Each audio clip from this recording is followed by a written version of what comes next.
Hey everyone, it's your girl, Blaze. So I got over 50 subscribers. That's cool.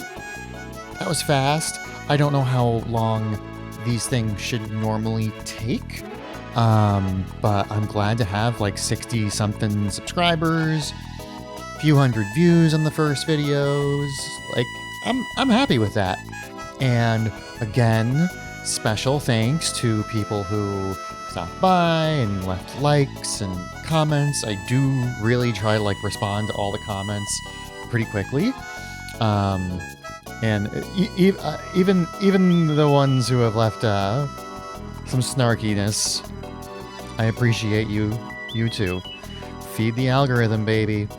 Feed it.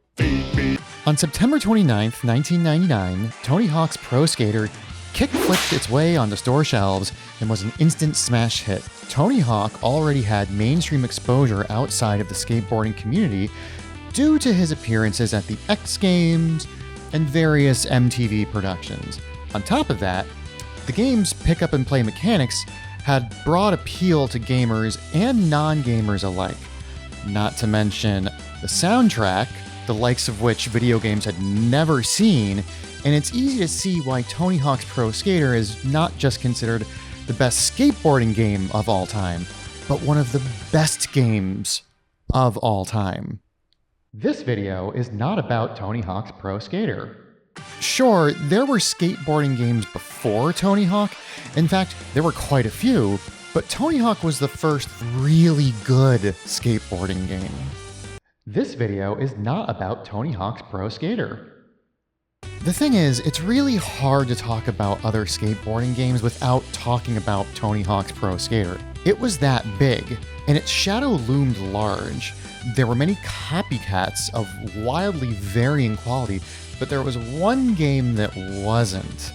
A skateboarding game that was being developed at the same time as Tony Hawk's Pro Skater, but was released 2 months later. A game that probably would have been received far more favorably if it had been released first. A game that has basically been forgotten by time, but in another universe without Tony Hawk's Pro Skater, it's fondly remembered. Well, I remember it. Fondly.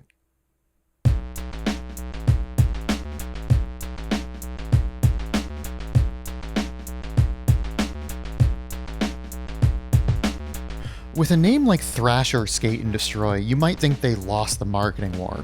Tony Hawk was already really popular by 1999, but if you were a skater in the 90s, you knew exactly what Thrasher was and how important it was to skating culture. In fact, Tony Hawk, the person, and skateboarding itself may never have seen the same level of fame without Thrasher. Starting as a magazine in 1981, Thrasher was the de facto skater Bible before the internet, though it eventually expanded into TV, blogs, merchandising, and video games. In 1990, it also started awarding the title of Skater of the Year, and I'll give you one guess as to who was the first recipient. That's right, the Hawkman himself, Tony Hawk. Thrasher was developed by Z-Axis, who hadn't done much of note besides Madden 96 for the Sega Genesis, but would go on to create the Dave Mirra BMX games. If you've played the Dave Mirra games, you'll certainly see some of the same shared DNA with Thrasher.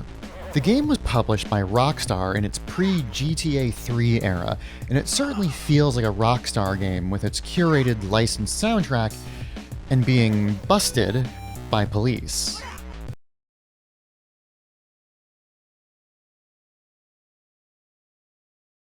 Inevitably, I must include Tony Hawk's Pro Skater in a discussion breaking down the gameplay of Thrasher.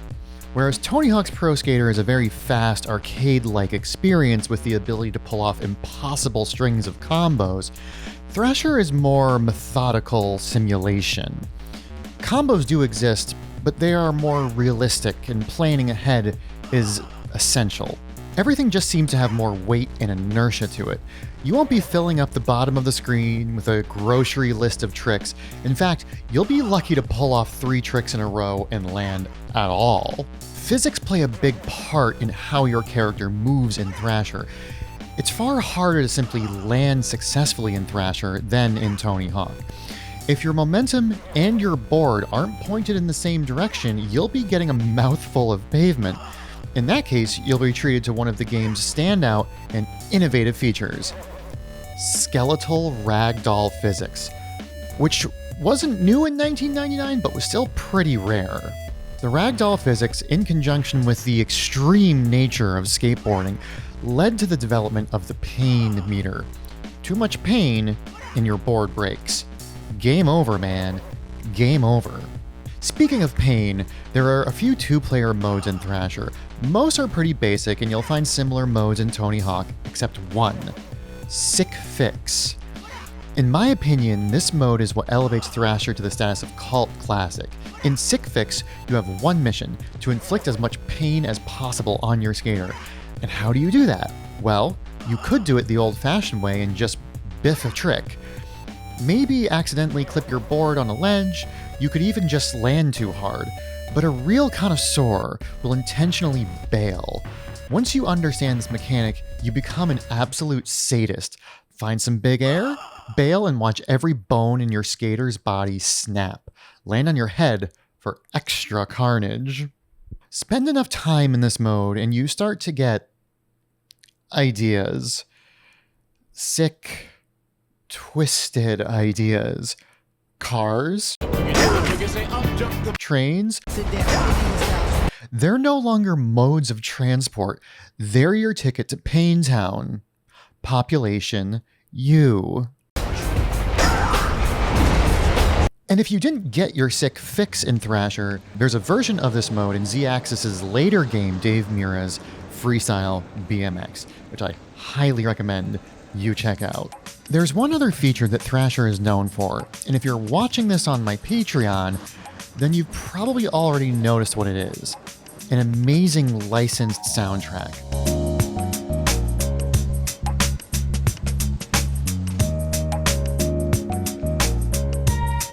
While Tony Hawk went for punk, ska, and whatever Primus is, Thrasher focused on early hip-hop and rap, featuring artists like A Tribe Called Quest, Grandmaster Flash and the Furious Five, Public Enemy, and Run DMC. Due to rockers' future pedigree, I have to assume that they had a heavy influence over the songs chosen for the game. Not to mention that sweet GTA money to pay for them. But Blaze, I hear you say, I don't hear those songs playing in this video. Right you are, astute viewer. That's due to something we called music licensing. You see, bands don't just give away their music for free. Actually, bands don't even really own their own music, but that's not what this video is about. When game publishers decide they want real music in their game, as opposed to original music written for the game, they have to pay the music publisher for the rights to use that music.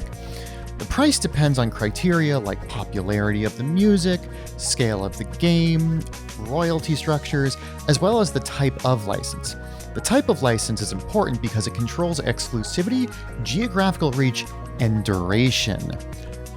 None of this allows me to play the soundtrack of Thrasher for you in this video because I didn't pay for the license to use it. It doesn't matter that it's part of the game.